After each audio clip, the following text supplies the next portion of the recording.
शांत रहो, लोगों को आकर्षित करो। इस वीडियो में हम बुद्ध की रहस्यमयी कहानियों से जानेंगे कि लोगों को शांति से आकर्षित करने की विधि क्या है और मनुष्य का आचरण दूसरों के प्रति कैसा होना चाहिए। यह हम आज गौतम बुद्ध की प्रेरणादायक कहानियों से जानेंगे। तो बिना देर किए चलिए उन कहानियों की शुरुआत करते हैं। पहली कहानी, खुद की इज्जत कैसे बढ़ाएं। एक बार एक जवान लड़का बौद्ध भिक्षु के पास जाता है और कहता है, मुनिवर, मैं अपने जीवन से बहुत परेशान हूं। बौद्ध भिक्षु ने पूछा, क्या परेशानी है तुम्हें? लड़के ने कहा, मेरे घर वाले, मेरे मित्र और मेरे रिश्तेदार कोई भी मेरी इज्जत नहीं करता, कोई मेरी किसी भी बात को महत्व नहीं देता। अक्सर जब मैं घर के किसी भी मामले में अपनी राय रखता हूं तो मेरे माता पिता मेरी बातों को अनसुना कर देते हैं, जबकि घर में मेरे छोटे भाई की बातों को हमेशा ही गंभीरता से सुना और माना भी जाता है। सिर्फ मेरी ही बातों की कोई कदर नहीं है। मित्रों के बीच भी मेरी कोई इज्जत नहीं, वो अक्सर मेरा मजाक उड़ाते रहते हैं और न ही मेरे कोई रिश्तेदार मेरी बातों को गंभीरता से लेते हैं। ये सब देखकर अब तो मुझे भी लगने लगा है कि क्या मैं सच में इतना ही बेकार इंसान हूं कि कोई मेरा भरोसा नहीं कर सकता। अब तो मुझे इस बात का भी भरोसा नहीं है कि मैं समाज में कभी एक इज्जतदार और सम्मानित व्यक्ति बन भी पाऊंगा। इसके बाद लड़के ने हाथ जोड़ते हुए कहा, मुनिवर, क्या आप मुझे कोई ऐसा तरीका बता सकते हैं जिससे हर कोई मेरी इज्जत करे, मेरी बातों को गंभीरता से ले और मैं खुद को एक इज्जतदार और सम्मानित व्यक्ति के रूप में देख सकूं? यह सुन बौद्ध भिक्षु ने कहा, सबसे पहले तो तुम ये समझो कि इज्जत उन्हें ही मिलती है जो इसके हकदार होते हैं, उन्हें नहीं जो इसकी मांग करते हैं। इज्जत और भरोसा मांगा नहीं कमाया जाता है। लोग तुम्हारी इज्जत इसलिए नहीं करते क्योंकि उन्हें तुम्हारे कर्मों, तुम्हारी बातों और तुम्हारे विचारों पर भरोसा नहीं है। उन्हें तुम्हारी करनी और कथनी पर एकरूपता नहीं दिखती। बौद्ध भिक्षु ने पूछा, अच्छा बताओ, तुम्हें ऐसा क्या करना चाहिए कि लोगों का तुम्हारे प्रति भरोसा और मजबूत हो जाए और वो तुम्हारी इज्जत करने लगे? लड़के ने कहा, मुनिवर, वही तो आपसे पूछने आया हूं और आप मुझसे सवाल कर रहे हैं कि मुझे क्या करना चाहिए। बौद्ध भिक्षु ने कहा, अच्छा ठीक है, ध्यान से सुनो। आज मैं तुम्हें 7 ऐसी बातें बताने जा रहा हूं जिनका अगर तुम पालन करते हो तो लोग तुम पर भरोसा भी करेंगे और तुम्हारी इज्जत भी करेंगे। इसलिए पूरे ध्यान से इन 7 बातों को सुनना। लड़के ने कहा, जी मुनिवर। बौद्ध भिक्षु ने कहना शुरू किया, पहली बात, सबसे पहले तुम खुद की इज्जत करना शुरू करो। जब तक तुम खुद ही अपनी इज्जत नहीं करोगे, कोई कैसे तुम्हारी इज्जत कर सकता है? इसलिए पहले खुद की इज्जत करो। खुद की इज्जत करने का अर्थ है ये अच्छे से जानना कि आप कौन हैं, आप क्या कर सकते हैं। इस बात का भरोसा होना कि आप सबसे अच्छी चीजों के लायक है और आपके अंदर इतनी हिम्मत होनी चाहिए कि आप हर उस चीज को ना बोल सके या उससे दूर जा सके जो आपके स्वाभिमान को ठेस पहुंचाती है। खुद की इज्जत करना आपको जिंदगी में आगे बढ़ने के लिए प्रेरित करता है और आप ज्यादा खुश रहते हैं। खुद के प्रति इज्जत होना आपके अंदर अनुशासन लाता है। आप ज्यादा अनुशासित जीवन जीते हैं। किसी भी चीज या किसी भी इंसान के लिए अपने स्वाभिमान को ना गिरने दें, क्योंकि आपका स्वाभिमान ही सब कुछ है। इसलिए सबसे पहले खुद का सम्मान करना शुरू करें। लोग आपका सम्मान करना खुद ही शुरू कर देंगे। बौद्ध भिक्षु ने कहा, दूसरी बात, अपनी सोच हमेशा सकारात्मक रखो।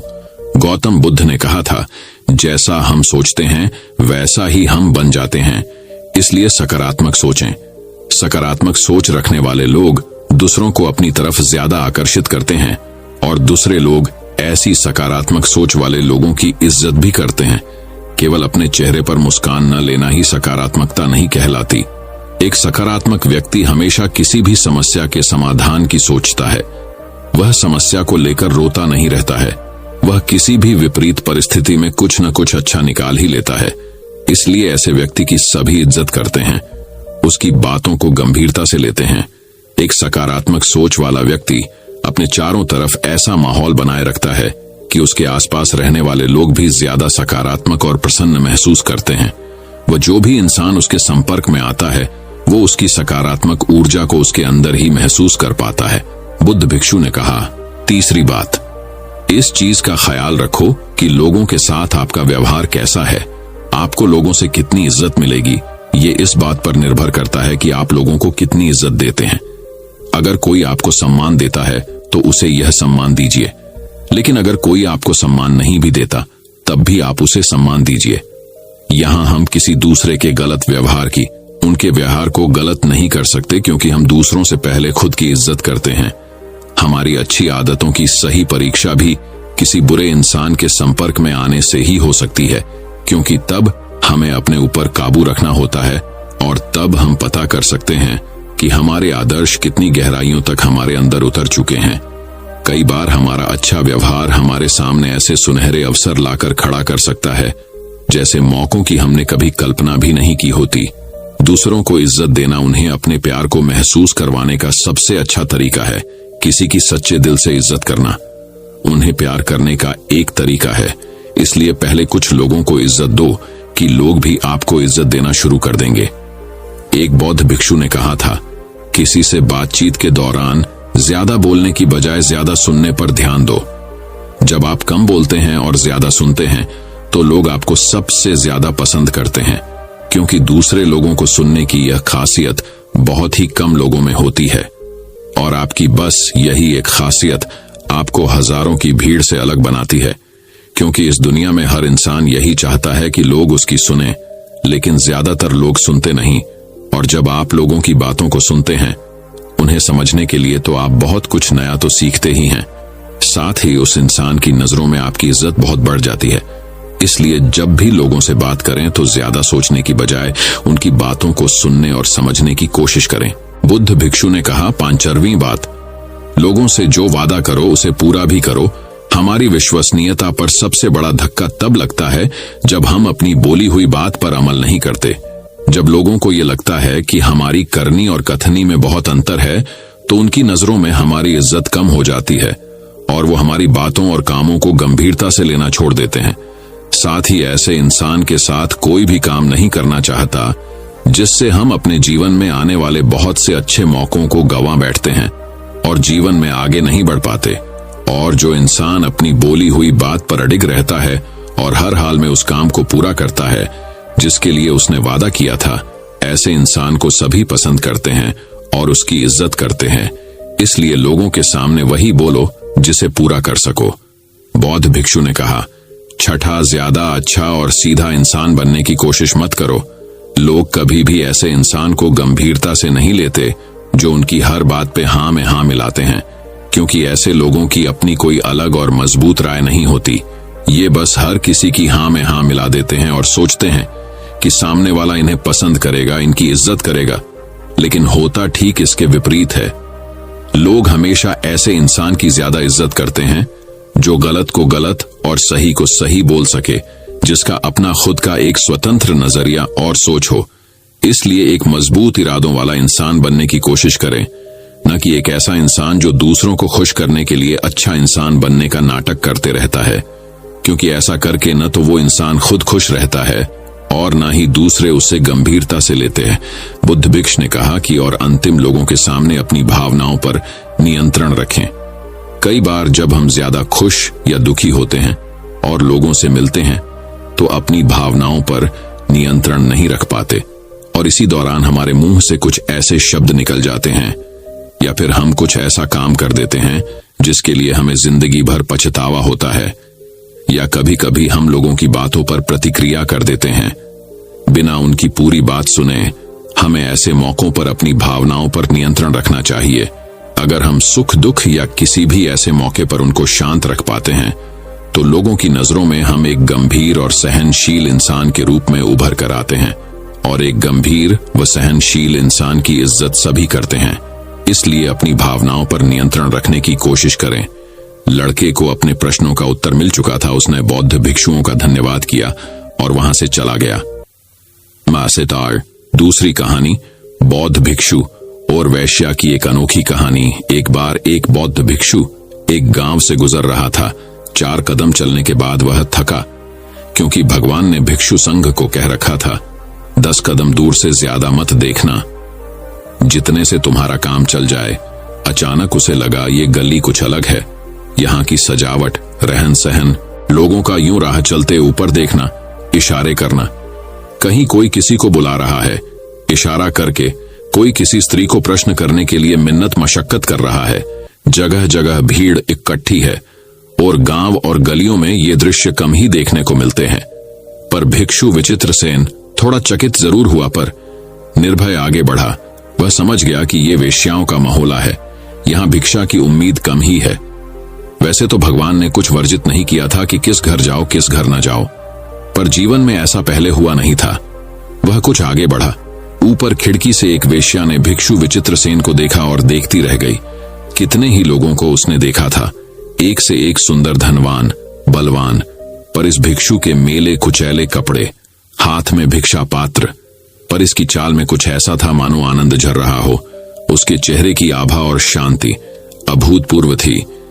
राजे महाराजों की चाल भी उस युवक भिक्षु के सामने घसर पसर लगती थी, मानो उसके कदम जमीन पर न पड़ हवा में बादलों पर पड़ रहे हैं। उसके पैरों में बिना किसी सिगार के वह राजा महाराजाओं को भी मात दे रहा था। अब ये विरोधाभास देखा आपने, देखा ये आपने चमत्कार। हजारों लोगों ने उस भिक्षु को चलते हुए देखा, पर किसी और को उसकी चाल में कोई गुण गौरव क्यों नहीं नजर आ रहा था? ऐसा नहीं है, हम जो देखते हैं वो सत्य है। देखने के लिए भी आंखें चाहिए, अंदर भरा होश चाहिए। बुद्ध आते और हम ही लोगों के बीच से होकर चले जाते हैं और हम नहीं देख पाते। उनके जाने के भी हजारों सालों बाद वह वेश्या नीचे उतर आई और सन्यासी का रास्ता रोककर खड़ी हो गई। सन्यासी अपूर्व रूप से सुंदर हो जाता है। सन्यास जैसा सौंदर्य देता है, मनुष्य को और कोई चीज नहीं देती। सन्यास्त होकर तुम सुंदर ना हो जाओ तो समझना कि कहीं भूल चूक हो रही है। और सन्यासी का कोई श्रृंगार नहीं है। सन्यास इतना बड़ा श्रृंगार है कि फिर और श्रृंगार की कोई जरूरत नहीं होती, क्योंकि सन्यासी अपने में स्थिर हो जाता है।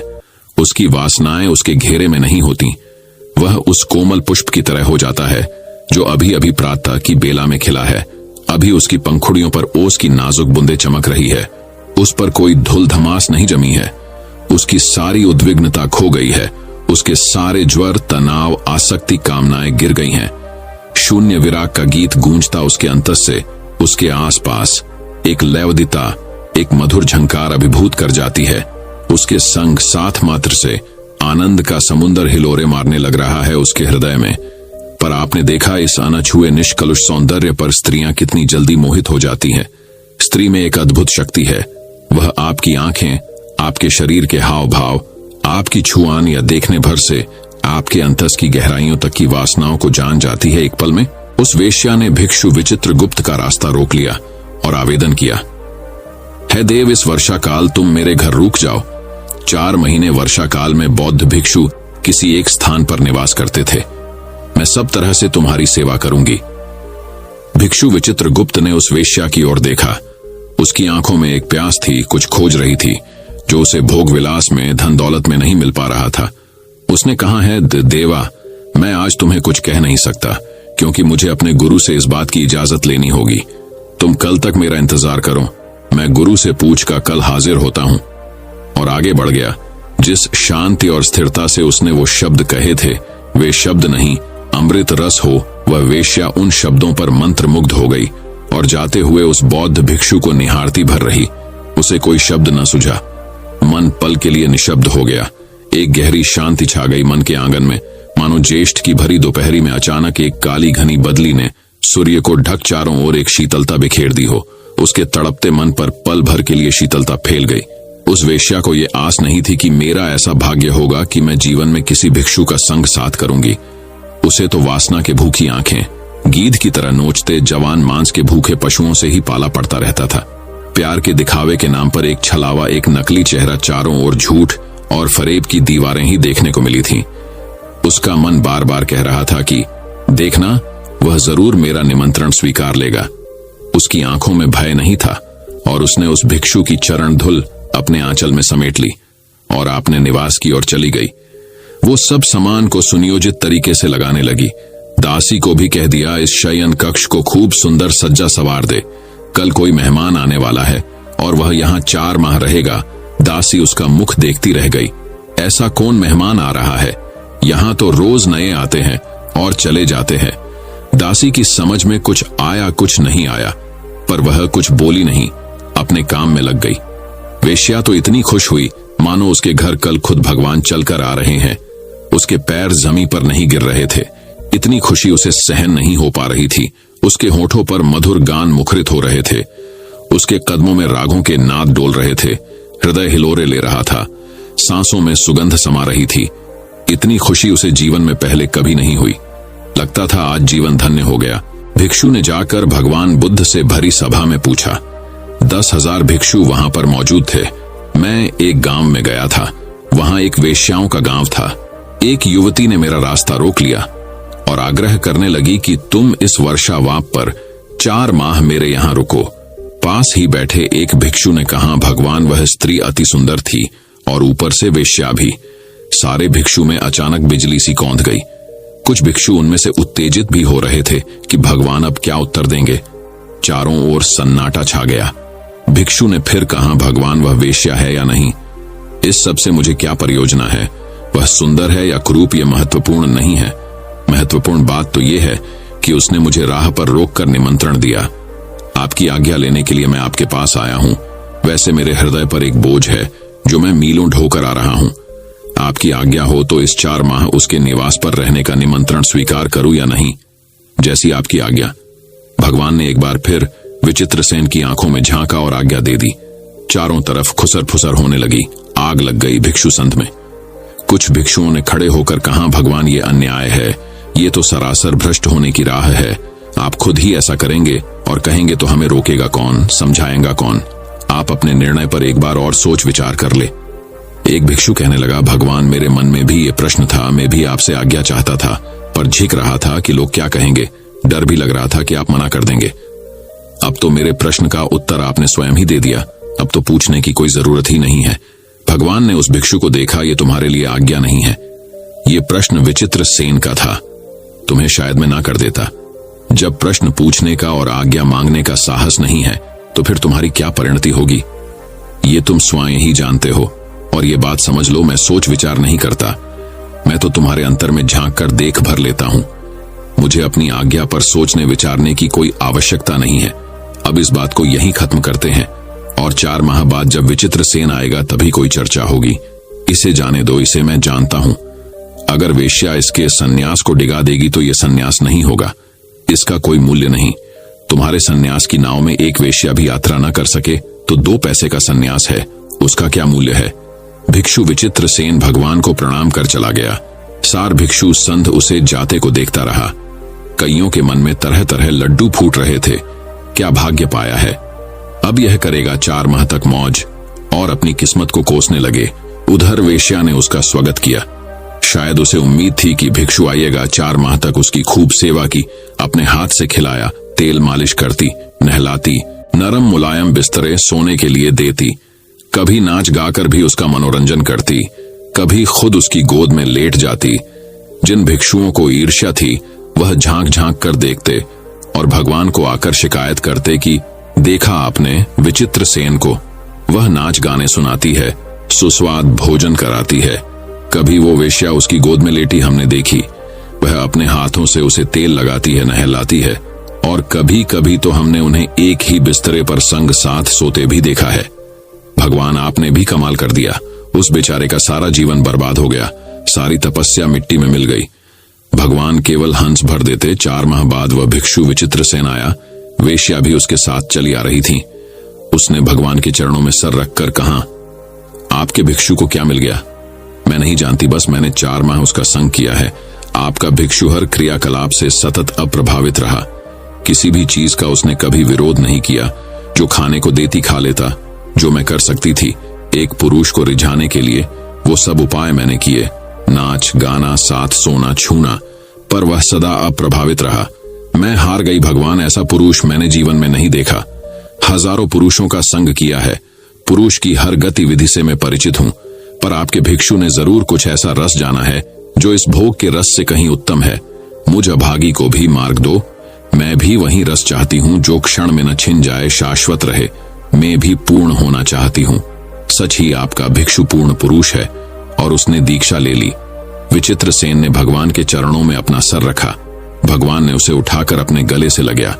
मेरा बेटा विचित्रसेन सच में ही विचित्र हो गया, अर्हत हो गया है। और वेश्या के साथ पूरे भिक्षु संघ की आंखों से झरझर आंसू बहने लगे। भगवान ने उस भिक्षु को देखकर कहा, देखा भिक्षु, तुमने मेरा भिक्षु वेश्या के यहाँ 4 मास रहा तो एक और भिक्षु को अपने साथ लाया। तू भी सिख अपने अंदर झांक कर देख उस मन की चालबाजी को जो तुझे छल रहा है, वह जो कह रहा है, क्या वह सत्य है या मात्र एक छलावा?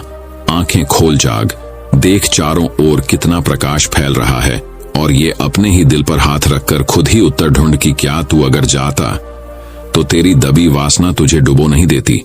क्या तू वापस आता? शायद कभी नहीं। हाँ, इस संघ में एक भिक्षु और कम हो जाता संध में, और सब भिक्षु पल भर के लिए खिल खिलाकर हंस दिए। तीसरी कहानी।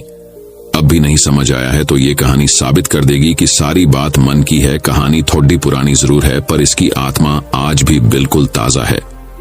दो बौद्ध भिक्षु पास के गांव से भिक्षा लेकर वापस मठ की ओर लौट रहे थे।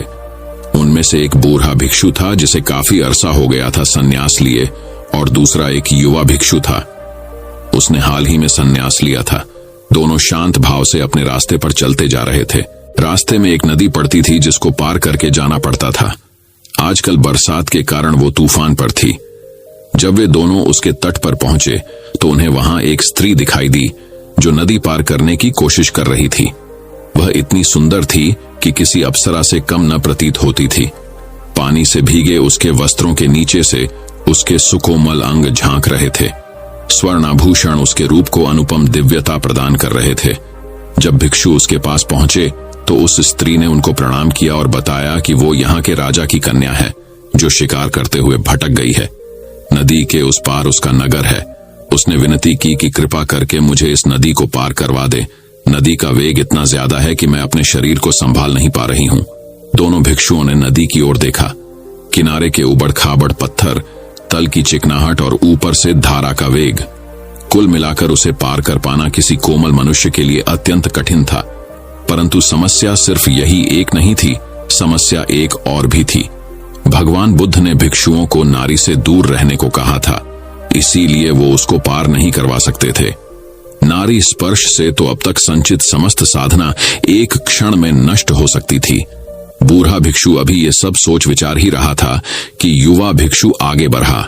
उसने उस स्त्री को अपने कंधे पर उठाया और नदी में उतर गया। बूढ़ा भिक्षु ये सब देखकर हक्का बक्का रह गया। वो भी उसे विस्मय से देखता हुआ पीछे पीछे नदी पार करने लगा। युवा भिक्षु दूसरे किनारे पर पहुंच गया। उसने स्त्री को अपने कंधे से उतारा और उसे विदा दी। वह स्त्री भी उनको प्रणाम करके चली गई। युवा भिक्षु शांत भाव से मठ की ओर बने लगा। पीछे पीछे बूढ़ा भिक्षु भी तट पर पहुंचा। पहुंचते ही उसने युवा सन्यासी को उपेक्षा के भाव से देखा। बूढ़े भिक्षु की आंखों में क्रोध और दुर्भावना थी। उसने युवा भिक्षु की तरफ मुंह फेरा और शीघ्रता से मठ की ओर पांव बढ़ाने लगा। आवेग में चलते चलते वह विचार कर रहा था कि देखो, एक हम हैं जिन्होंने इतने साल तक अपने ऊपर किसी स्त्री की परछाई तक नहीं पड़ने दी, और एक ये हैं आजकल के युवा सन्यासी। स्त्री की छाया तो दूर, उसे स्पर्श भी किया, और सिर्फ स्पर्श ही नहीं, उसे कंधे पर भी उठा लिया। अभी मठ में जाकर भगवान बुद्ध से इसकी शिकायत करता हूं। ऐसे नीच को तो संघ से ही निकाल देना चाहिए, और भगवान बुद्ध से भी ये आग्रह करूंगा कि आगे से इन युवाओं को दीक्षा ही न दें। ये अपने ऊपर संयम तो रख नहीं सकते। यही सब सोचते विचारते मठ आ गया। वह तेजी से अंदर गया और भगवान बुद्ध से भेंट करने उनके पास गया। बुद्ध शांत मुद्रा में एक वृक्ष के नीचे बैठे थे। बूढ़े भिक्षु ने उन्हें प्रणाम किया और सारा किस्सा सुना दिया कि कैसे उस युवा भिक्षु ने उस स्त्री को नदी पार करवाई। संघ के सभी भिक्षु इकट्ठा हो गए। युवा भिक्षु को बुलाया गया। भगवान बुद्ध ने उससे पूछा कि ये वृद्ध आप पर जो आरोप लगा रहे हैं, क्या वो सत्य है? क्या आपने किसी स्त्री को अपने कंधे पर उठाकर नदी पार करवाई? अब यहां उस युवा भिक्षु ने जो उत्तर दिया वो समझने लायक है। उसने कहा, कौन स्त्री? अच्छा, वो हाँ, मैंने उसे नदी पार करवाई थी। परंतु भगवान, मैंने तो उस स्त्री को नदी के उस पार से अपने कंधे पर उठाया और इस पार उतार दिया था, पर ये वृद्ध भिक्षु तो अभी तक उसे अपने कंधे पर उठाए हैं। ये बात सुनकर बुद्ध मुस्कुराए। उन्होंने युवा भिक्षु को आशीष दी और कहा कि सच में किसी कार्य में शारीरिक संलग्नता से कहीं अधिक प्रभावी मानसिक लिप्तता है। युवा भिक्षु ने परोपकार की भावना से उस स्त्री को उठाया, इसलिए उसका मन दूषित नहीं हुआ, जबकि बूढ़े भिक्षु का मन द्वेष भाव से भर गया और वे अब तक अशांत है। सारी बात मन की है, अंदर की है। युवा भिक्षु उस स्त्री को कंधे पर उठाकर भी उससे मुक्त रहे। और बूढ़ा भिक्षु उस स्त्री का स्पर्श किए बगैर भी उससे बंध गया। उम्मीद है आपको भी ये बात समझ आ गई होगी। अक्सर हमें अच्छा व्यवहार करने की शिक्षा दी जाती है, जबकि आपका मानसिक आचरण अधिक महत्व रखता है। चौथी कहानी अपने मन को काबू करने और शांत रहने के ऊपर है। एक राजा हमेशा उदास रहता था। लाख कोशिश करने के बावजूद उसे शांति नहीं मिलती थी। एक बार उसके नगर में एक बौद्ध भिक्षु आया। बौद्ध भिक्षु के ज्ञानपूर्ण उपदेश से राजा बहुत प्रभावित हुआ। उसने बौद्ध भिक्षु से पूछा, मैं राजा हूं, मेरे पास सब कुछ है, किंतु फिर भी मेरे मन में शांति नहीं है, मुझे क्या करना चाहिए? बौद्ध भिक्षु बोला, आप अकेले में बैठकर चिंतन करें। राजा अगले दिन सुबह अपने कक्ष में आसन जमाकर बैठ गया। तभी उसके महल का एक कर्मचारी सफाई के लिए उधर आया। राजा उससे बात करने लगा। कर्मचारी से राजा ने उसकी परेशानियां पूछी, जिन्हें सुनकर उसका दिल भर आया। इसके बाद राजा ने हर कर्मचारी के कष्ट व दुख जाने, सबकी व्यथा सुनने के बाद राजा ने निष्कर्ष निकाला कि वेतन कम होने से सभी आर्थिक रूप से त्रस्त थे। राजा ने तत्काल उनके वेतन में वृद्धि की, जिससे वे सभी खुश हो गए और उन्होंने राजा के प्रति आभार व्यक्त किया। अगले दिन जब राजा की बौद्ध भिक्षु से भेंट हुई तो उसने पूछा, राजन, आपको कुछ शांति प्राप्त हुई? राजा बोला, मुझे पूर्ण रूप से तो शांति नहीं मिली, किंतु जब से मैंने मनुष्य के दुखों के स्वरूप को जाना है, अशांति थोड़ी थोड़ी जाती रही। तब भिक्षु ने समझाया, राजन, आपने शांति के मार्ग को खोज लिया है, बस उस पर आगे बढ़ते जाएं। एक राजा तभी प्रसन्न रह सकता है जब उसकी प्रजा सुखी हो। सार यह है कि मन की शांति स्वयं के सुख से अधिक दूसरों के दुख हरकर उन्हें सुखी बनाने से मिलती है। इसलिए यथाशक्ति दूसरों की सहायता करें। पांचवी कहानी बुद्धिमानी की कहानी, मित्र और मंत्री की प्रेरणादायक कहानी। नमस्कार दोस्तों, आज हम आपके लिए बुद्धिमानी की कहानी लेकर आए हैं। हिंदी कहानियों की श्रृंखला आपके लिए लगातार जारी है। हम प्रतिदिन आपके लिए चुनकर कुछ हिंदी कहानियां लेकर आते हैं। आज की कहानी का मुख्य बिंदु है बुद्धिमान। आपने बचपन में बहुत ऐसी कहानियां पढ़ी होंगी जो व्यक्ति की चालाकी और कुशलता पर आधारित होती है। आज के समय में बुद्धिमान होना बहुत महत्वपूर्ण है। इस भागदौड़ भरी जिंदगी में समय समय पर हमें अपनी बुद्धिमत्ता का उपयोग करना पड़ता है, तभी हम जीवन में सफल हो सकते हैं। बुद्धिमानी का मतलब किसी को धोखा देना अथवा छल करना नहीं है, बल्कि अपनी बुद्धि से वह प्राप्त करना है जो कोई और प्राप्त नहीं कर सकता। बहुत समय पहले की बात है। दो बहुत अच्छे मित्र हुआ करते थे। एक का नाम राम और दूसरे का नाम श्याम था। दोनों बचपन से ही मित्र थे और हर काम मिलकर करते थे। किसी भी बात में दोनों की सहमति हर बार बन जाती थी। एक बार दोनों ने एक साथ एक मंदिर जाने का निर्णय किया। मंदिर बहुत प्राचीन था और जंगल के रास्ते से उस मंदिर में जाना पड़ता था। वह रास्ता बिल्कुल ही एकांत था। उस पर बहुत कम लोग थे जो जाया करते थे। मंदिर तक पहुंचना बहुत ही कठिन था, पर दोनों दोस्तों ने यह ठान लिया था कि वह इस साल मंदिर जाकर भगवान के दर्शन करेंगे। मंदिर को जाने से पहले गांव के लोगों ने उनको बहुत समझाया, यह रास्ता बहुत कठिन और मुश्किल है, इसलिए तुम लोग अपना ध्यान अवश्य रखना। मंदिर के रास्ते में बहुत तेज धूप, गर्मी, जंगली जानवरों और दलदल का खतरा रहता है। जब हम बहुत ऊपर पहुंच जाते हैं तब वहां पर ऑक्सीजन की कमी हो जाती है, जिससे एक दूसरे पर भी गुस्सा आने लगता है। राम और श्याम अपने सफर के लिए निकल गए। जैसे जैसे वह रास्ता पार करते वैसे वैसे उनकी तकलीफ बढ़ती जाती। दोनों में थोड़ी बहुत बहस भी हो जाती, जो आज तक नहीं हुई थी।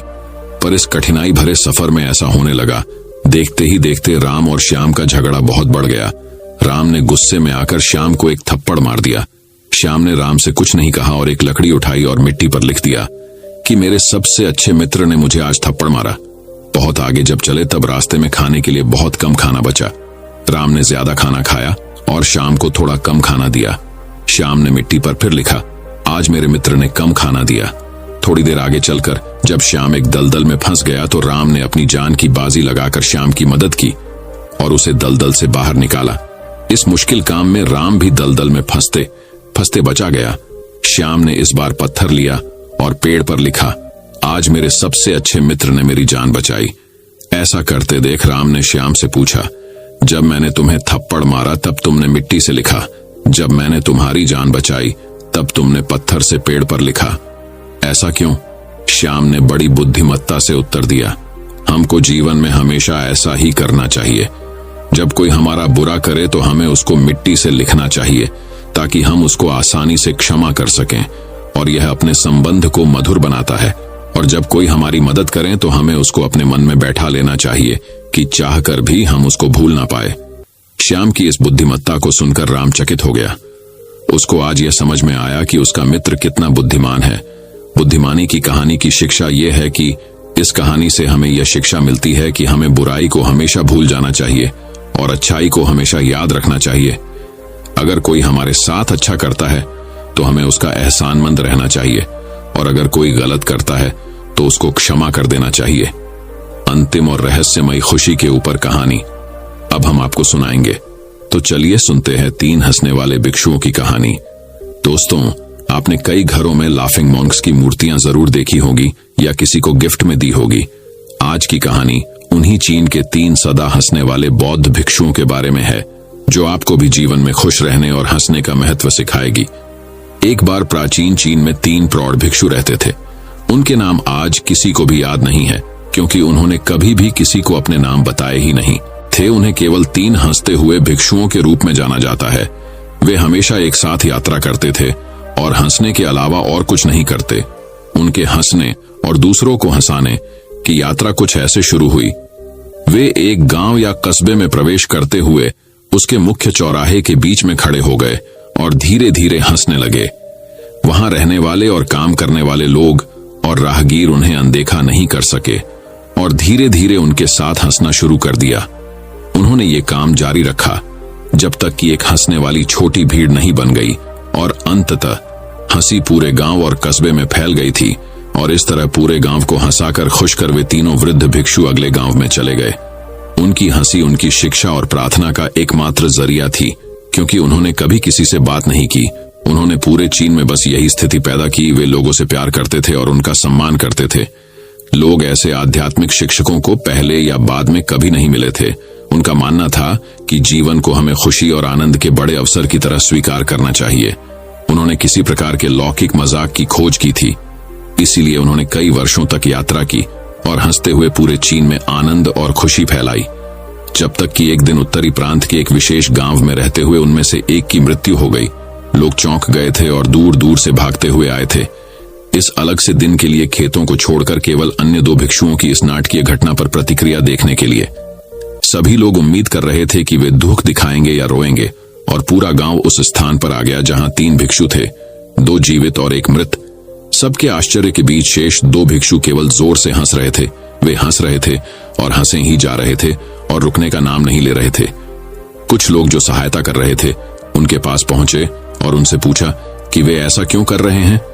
उन्होंने क्यों अपने मृतक मित्र के लिए बिल्कुल भी शोक नहीं जताया, और इस एक बार भिक्षुओं ने वास्तव में प्रतिक्रिया व्यक्त की। कल आपके गांव के रास्ते में उन्होंने शर्त लगाई थी कि हम में से जो भी भिक्षु अन्य 2 से पहले मरेगा, बाकी के 2 उसके लिए अपनी हंसी नहीं खोएंगे। उसने एक वसीयतनामा भी तैयार किया था, जिसमें मृतक को चिता पर डालने से पहले मृतकों को धोने और उनके कपड़े बदलने की परंपरा थी। लेकिन बूढ़े साधु ने स्पष्ट रूप से कहा था उस पर पुराने कपड़े छोड़ने के लिए, क्योंकि वह एक दिन के लिए कभी भी मैला नहीं हुआ था। उसने कहा था कि मैंने कभी भी इस दुनिया की किसी भी गंदगी को अपनी हंसी के माध्यम से मुंह तक नहीं पहुंचने दिया। उसकी वसीयत में कहा गया था कि बूढ़े भिक्षु के शरीर को उसके कपड़ों के साथ चिता पर रखा जाए। उसके अंतिम संस्कार के दौरान वही पुराने कपड़े उस मृत शरीर पर थे, और जैसे ही आग जली और उसके कपड़ों को जलाना शुरू किया, हर कोई हैरान रह गया कि अचानक 100 रंगों की आतिशबाजी ऊपर और नीचे और सभी दिशाओं में फटने लगी, और आखिरकार वहां जमा हुए लोग भी उसकी हंसी में शामिल हो गए। शायद एकमात्र कारण है कि हम इस धरती पर हैं, ताकि हम हंस सके और खुश हो सके, और कभी भी आनंद और हंसी का अनुभव करना बंद न करें। अगली बार जब आप किसी समस्या का सामना करें तो आईने में देखें और बस समस्या को हंसकर दूर कर दें, क्योंकि आपकी खुशी ही आपको जीवित बनाती है। दोस्तों, मैं उम्मीद करता हूं कि यह कहानी सुनने से आपके जीवन में अच्छे बदलाव आए होंगे। आपको इस वीडियो से क्या सीखने मिला, ये कमेंट करके जरूर बताइए, और अपने परिवार, दोस्तों या आपके करीबी इंसान के साथ ये कहानी शेयर करके उन्हें भी इस ज्ञान से परिचित करवाए। बाकी अगर आपको ये वीडियो दिल से अच्छी लगी हो, तभी इस वीडियो को लाइक कर देना और आपने अब तक इस चैनल को सब्सक्राइब न किया हो तो चैनल को सब्सक्राइब भी जरूर कर देना। आपका हर दिन शुभ हो और खुशियों से आपका जीवन भरा रहे। धन्यवाद। नमो बुद्धाय। शांति, सुख, आनंद और पैसा सब मिलेगा। केवल गौतम बुद्ध ने बताई इस रहस्यमयी सीख को अपने जीवन में अपना लो। अपने जीवन में हर समय स्वस्थ और आनंदित रहोगे तो वह सीख कौन सी है, यह हम गौतम बुद्ध की कहानियों से जानेंगे। तो बिना देर किए उन कहानियों की शुरुआत करते हैं। तो हमारी पहली कहानी है किसान की समस्या, महात्मा बुद्ध की एक प्रेरक कहानी। एक बार एक गांव में एक किसान अपने दुखों से बहुत दुखी था। किसी ने उसको बताया कि तुम अपने दुखों के समाधान के लिए गौतम बुद्ध की शरण में जाओ, वह तुम्हारे सभी दुखों का समाधान कर देंगे। यह सुनकर वह किसान बुद्ध की शरण में चल पड़ा। वह गौतम बुद्ध के पास पहुंचा और कहा, हे महात्मा, मैं एक किसान हूं और मैं अपनी जीविका चलाने के लिए खेती करता हूं, लेकिन कई बार वर्षा यानी बारिश पर्याप्त नहीं होती है और मेरी फसल बर्बाद हो जाती है। किसान ने आगे कहा, मैं विवाहित हूं, मेरी पत्नी मेरा ख्याल रखती है और मैं उससे प्रेम करता हूं, लेकिन कभी कभी वह मुझे परेशान करती है, जिससे मुझे लगता है कि मैं उससे परेशान गया हूं और मुझे लगता है कि अगर वह मेरे जीवन में नहीं होती तो कितना अच्छा होता। गौतम बुद्ध उस किसान की बात शांतिपूर्वक सुनते रहे। किसान ने आगे कहना जारी रखा और बोला, मेरे बच्चे भी हैं, वो अच्छे हैं, लेकिन कभी कभी वो मेरी बात नहीं मानते और उस समय मुझे बहुत क्रोध आता है। लगता है वो मेरे बच्चे हैं ही नहीं। किसान ऐसी ही बातें बुद्ध से करता गया और उसने अपने सारे दुखों को एक एक करके बताया। गौतम बुद्ध ध्यानपूर्वक उस किसान की समस्याओं को सुनते गए। उन्होंने बीच में एक शब्द भी नहीं कहा। किसान अपनी समस्याएं बताता चला गया और आखिर में किसान के पास बताने को कोई भी समस्या नहीं बची। अपना मन हल्का हो जाने के बाद वह चुप हो गया और बुद्ध के जवाब की प्रतीक्षा करने लगा, लेकिन बुद्ध ने कुछ नहीं कहा। किसान अब और सब्र नहीं कर सकता था। वह आवाज ऊंची करते हुए बोला, क्या आप मेरी समस्याओं का समाधान नहीं करेंगे? मैं तुम्हारी कोई सहायता नहीं कर सकता, बुद्ध ने उत्तर दिया। किसान को अपने कानों पर यकीन नहीं हुआ। ये आप क्या कह रहे हैं? लोग तो बोलते हैं कि आप सभी के दुखों का निवारण कर देते हैं, तो क्या आप मेरे दुखों का निवारण नहीं करेंगे? बुद्ध ने कहा, सभी के जीवन में कठिनाइयां होती हैं। तुम्हारे जीवन में कोई नई कठिनाई नहीं है। ये कठिनाइयां तो सभी के जीवन में आती जाती हैं। कभी मनुष्य सुखी होता है तो कभी दुखी, कभी उसे पराये अपने लगते हैं और कभी उसे अपने लोग पराये लगने लगते हैं। ये जीवन चक्र है, इनसे कोई नहीं निकल सकता है।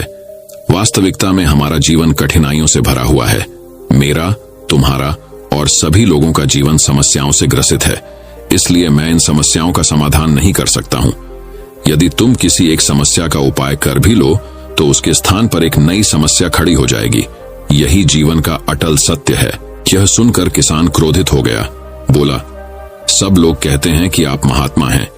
मैं यहाँ एक आस लेकर आया था कि आप मेरी सहायता करेंगे। अगर आप मेरी समस्याओं का समाधान ही नहीं कर सकते तो मेरा यहाँ आना व्यर्थ हुआ।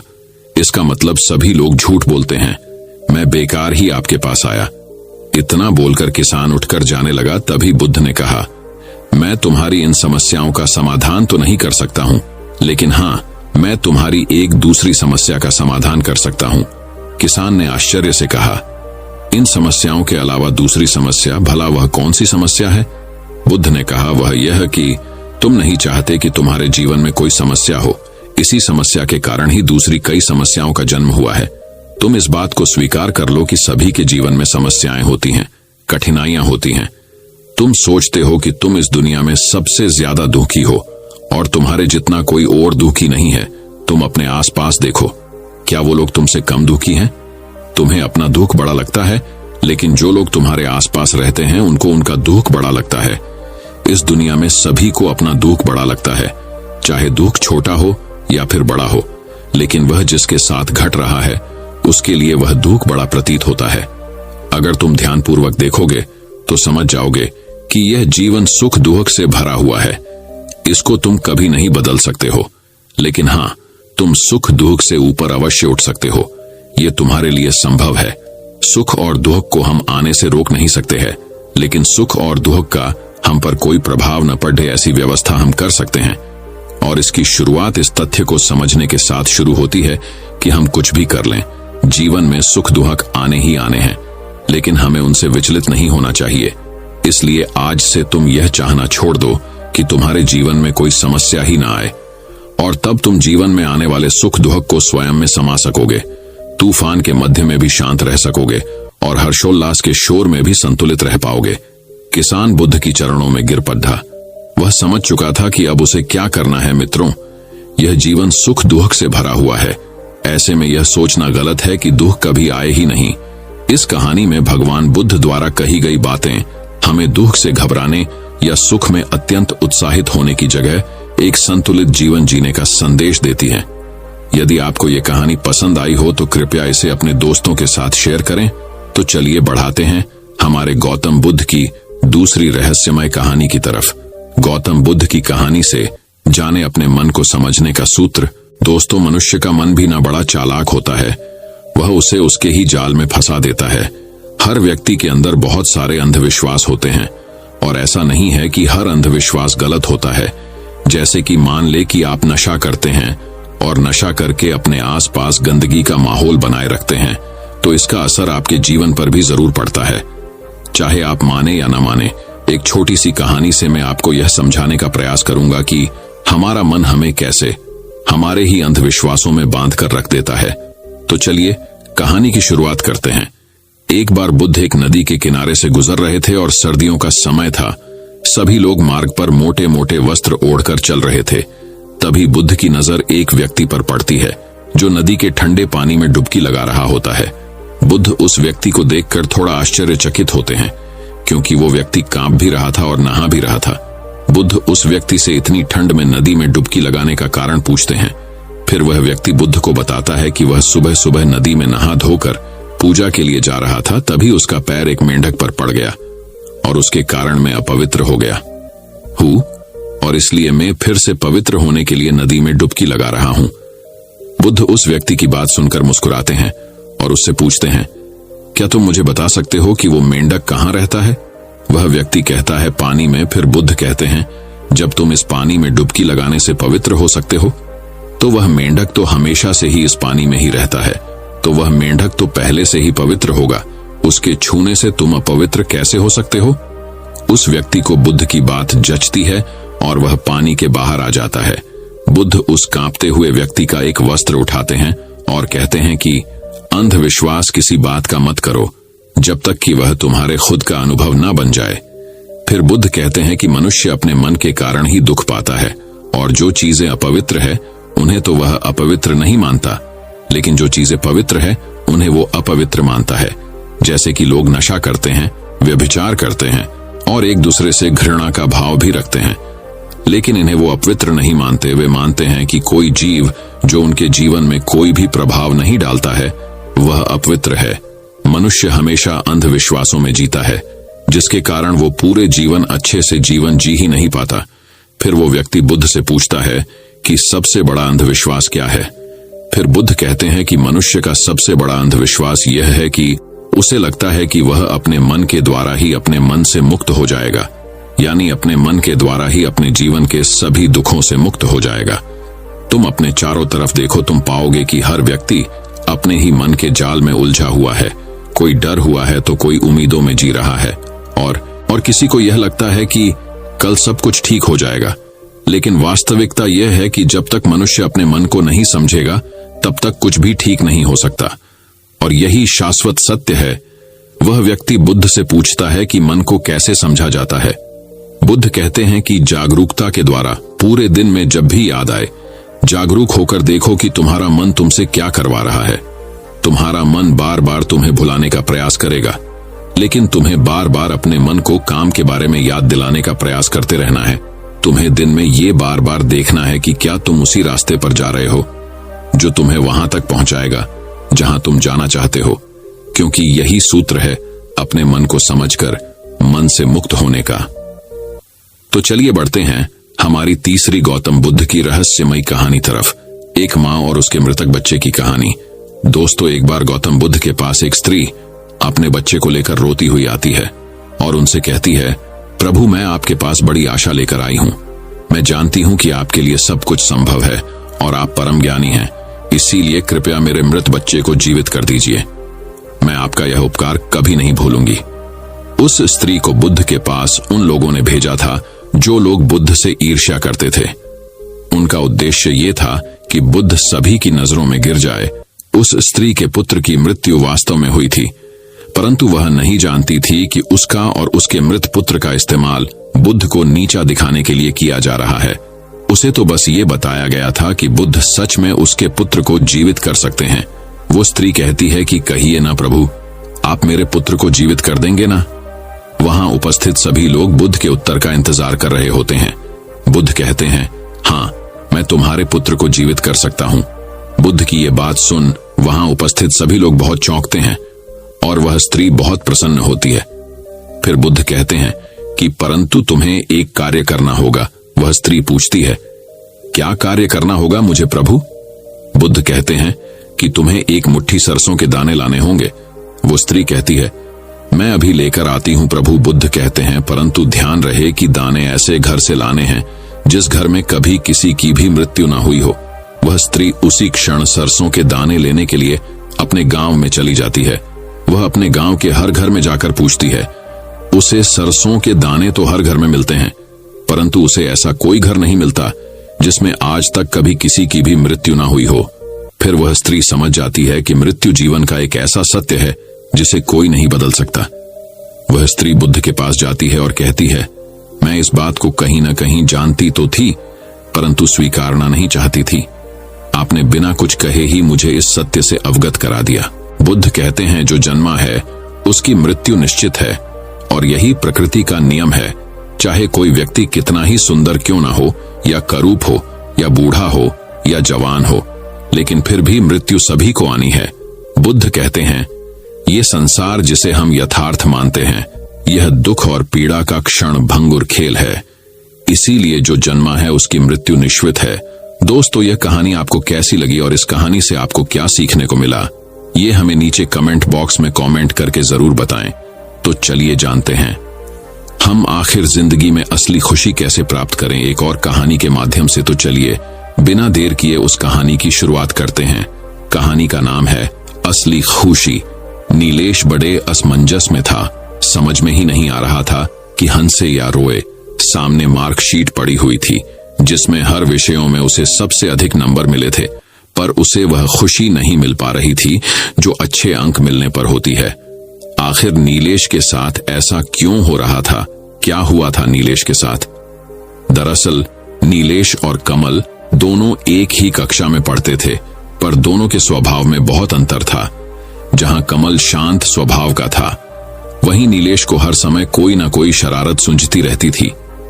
पढ़ाई में उसका मन ही नहीं लगता था। वहीं कमल पढ़ाई में अव्वल था। शिक्षक के हर सवालों का जवाब वह फट से दे देता था। नीलेश को इसी चीज की तकलीफ थी। खुद पढ़ाई में ध्यान न लगाकर कमल के हर क्रियाकलापों की कॉपी करना ही उसका काम था। कैसे उसे पीछे धकेले और नीचा दिखाए, बस इसी चक्कर में वह हमेशा लगा रहता था। इन सब के बीच में इसका सबसे बुरा असर उसकी खुद की पढ़ाई पर पड़ रहा था। इसी तरह एक बार लंच टाइम में जब कमल थोड़ी देर के लिए कक्षा से बाहर गया तो नीलेश ने उसके स्कूल बैग से विज्ञान की कॉपी चुरा ली, ताकि जब शिक्षक उससे कुछ पूछे तो वह जवाब देने की स्थिति में ना हो। हुआ भी वही, शिक्षक की खूब डांट पड़ी कमल को। नीलेश तो मंद मंद मुस्कुरा रहा था। हर समय नीलेश मौके की ताक में रहता कि कैसे कमल को परेशान करे। एक तरह से वह कमल की वजह से हीन भावना का शिकार भी होते जा रहा था। उसे लगता था कि वह कभी पढ़ाई नहीं कर पाएगा। कभी कमल का पेन गायब कर देता तो कभी लंच बॉक्स में खाना ही नहीं रहता। कमल को परेशान देखकर उसे बड़ी खुशी होती थी। धीरे धीरे उसकी शरारत और हीन भावना दोनों ही बढ़ने लगे। क्लास के दूसरे बदमाश लड़कों से भी उसकी दोस्ती हो गई थी, जो उसे हर समय उकसाते रहते थे। नीलेश की एक दोस्त थी रितिका, जिसकी हर बात वह मानता था। नीलेश की हरकतों को देखकर रितिका को बड़ी तकलीफ हो रही थी। उसने उसे समझाने की बहुत कोशिश की, पर वह हीन भावना का ऐसा शिकार हुआ था कि निकल ही नहीं पा रहा था। देखते देखते परीक्षाएं नजदीक आ गईं। नीलेश की पूरी कोशिश थी कि इस बार कमल को पहले रैंक पर नहीं आने देगा। अचानक कुछ उड़ती हुई खबर मिली उसे। उसके कुछ उद्दंड दोस्तों ने एग्जाम के पेपर चुरा लिए और नीलेश को दे दिया। नीलेश की खुशी का कोई ठिकाना नहीं था। अब तो इस बार वह अव्वल आकर ही रहेगा। परीक्षाएं खत्म हो गईं और कुछ दिन के बाद रिजल्ट भी आ गया। अपनी कक्षा में वह सबसे अव्वल था। उसने कमल की तरफ विजयी मुस्कान से देखा। आज उसने कमल को पीछे छोड़ दिया था। कमल को अपने कम नंबरों से थोड़ी निराशा जरूर थी, पर वह हारा नहीं था। उसने नीलेश को उसके सफलता पर बहुत बधाई दी और उसे गले लगा लिया। नीलेश असमंजस में पड़ गया, क्या करे क्या ना करे, अपने स्वभाव पर रोए या कमल की अच्छाई पर खुश हो। जिस लड़के को उसने परेशानी के सिवा कुछ न दिया था, आज वही उसे उसकी सफलता पर बधाई दे रहा था। पल भर में ही उसकी जीत की खुशी काफी हो गई और आईने की तरह उसके कारनामे सामने दिखने लगे। बेईमानी से लाई गई रैंक पर उसे अब बड़ी शर्मिंदगी हो रही थी। सामने रखे अच्छे अंक भी उसे बार बार उसकी गलतियों का एहसास करा रहे थे। उसकी आंखों के कोरों से शर्मिंदगी के आंसू बहने लगे और अपनी गलतियों को सुधारने का मौका सूझने लगा। उसने मन में ठान लिया कि वह कमल से अपनी पिछली गलतियों के लिए माफी मांगेगा और शिक्षक के सामने अपनी चोरी भी कबूल करेगा, चाहे उसे स्कूल से निकलना ही क्यों ना पड़े। तभी सर ने आवाज दी, नीलेश यहां आओ, तुम्हारी क्लास में फर्स्ट रैंक आई है। मैं तुमसे बहुत खुश हूं। बताओ तुमने ये सफलता कैसे हासिल की। नीलेश बड़ा असमंजस में था। समझ में ही नहीं आ रहा था कि हंसे या रोए। सामने पेपर की मार्कशीट पड़ी हुई थी जिसमें हर विषयों में उसे सबसे अधिक नंबर मिले थे, पर उसे वह खुशी नहीं मिल पा रही थी जो अच्छे अंक मिलने पर होती है। नीलेश दबे कदमों से ब्लैक बोर्ड के सामने पहुंचा। सर, फर्स्ट रैंक मेरी नहीं कमल की आई है। मैं आप सभी से माफी मांगता हूं। मैंने चीटिंग की है। कमल को नीचा दिखाने के लिए मैंने पेपर आउट करा दिया था सर। आप इसकी जो चाहे वो सजा मुझे दे सकते हैं। कमल, मैंने हमेशा तुम्हें परेशान करता रहा, पर आज तुमने ही मुझे गले लगाकर बधाई दी। और ये कहते कहते नीलेश की आंखों में आंसू आ गए। क्लास के सबसे शरारती बच्चे को इस तरह टूटता देख सभी भावुक हो गए। रितिका और कमल फौरन उसके पास पहुंचे और उसका हाथ थाम लिया। स्कूल मैनेजमेंट ने भी नीलेश का पश्चाताप बेकार नहीं जाने दिया और पुनः परीक्षा ले उसे पास कर दिया। तो चलिए बढ़ाते हैं हमारी अगली कहानी की तरफ। कोयले का टुकड्ढा, एक बेहद प्रेरणादायक कहानी। अमित एक मध्यम वर्गीय परिवार का लड़ीडीढ था। वह बचपन से ही बद्ध, आंझाकारी और मेहनती छात्र था, लेकिन जब से उसने कॉलेज में दाखिला लिया था उसका व्यवहार बदलने लगा था। अब ना तो वो पहले की तरह मेहनत करता और ना ही अपने माँ बाप की सुनता। यहाँ तक कि वो घर वालों से झूठ बोलकर पैसे भी लेने लगा था। उसका बदला हुआ आचरण सभी के लिए चिंता का विषय था। जब इसकी वजह जानने की कोशिश की गई तो पता चला कि अमित बुरी संगति में पड़ गया है। कॉलेज मुझे उसके कुछ ऐसे मित्र बन गए हैं जो फिजूल खर्ची करने, सिनेमा देखने और धूम्रपान करने के आदी हैं। पता चलते ही सभी ने अमित को ऐसी दोस्ती छोड़ आज पढ़ाई लिखाई पर ध्यान देने को कहा, पर अमित को इन बातों से कोई असर नहीं पड़ था। उसका बस एक ही जवाब होता, मुझे अच्छे बुरे की समझ है। मैं भले ही ऐसे लाडीडीडीएचको के साथ रहता हूं, पर मुझ पर उनका कोई असर नहीं होता। दिन ऐसे ही बीतते गए और धीरे धीरे परीक्षा का दिन आ गया। अमित ने परीक्षा से ठीक पहले कुछ मेहनत की, पर वो पर्याप्त नहीं थी। वह एक विषय में फेल हो गया। हमेशा अच्छे नंबरों से पास होने वाले अमित के लिए ये किसी जोरदार झटके से कम नहीं था। वह बिल्कुल टूट सा गया। अब ना तो वह घर से निकलता और ना ही किसी से बात करता। बस दिन रात अपने कमरे में पढ़े कुछ सोचता रहता। उसकी यह स्थिति देख परिवारजन और भी चिंता में पड़ गए। सभी ने उसे पिछला रिजल्ट भूल आगे से मेहनत करने की सलाह दी, पर अमित को तो मानो सांप सूंघ चुका था। फेल होने के दुख से वो उबर नहीं पा रहा था। जब ये बात अमित के पिछले स्कूल के प्रिंसिपल को पता चली तो उन्हें यकीन नहीं हुआ। अमित उनके प्रिय छात्रों में से एक था और उसकी यह स्थिति जान उन्हें बहुत दुख हुआ।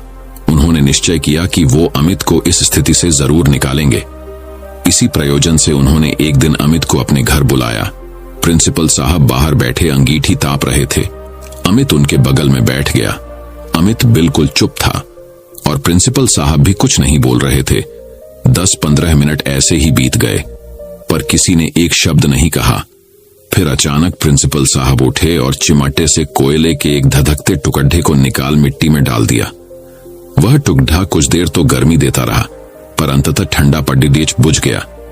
ये देख अमित कुछ उत्सुक हुआ और बोला, प्रिंसिपल साहब, आपने उस टुकड्डे को मिट्टी में क्यों डाल दिया?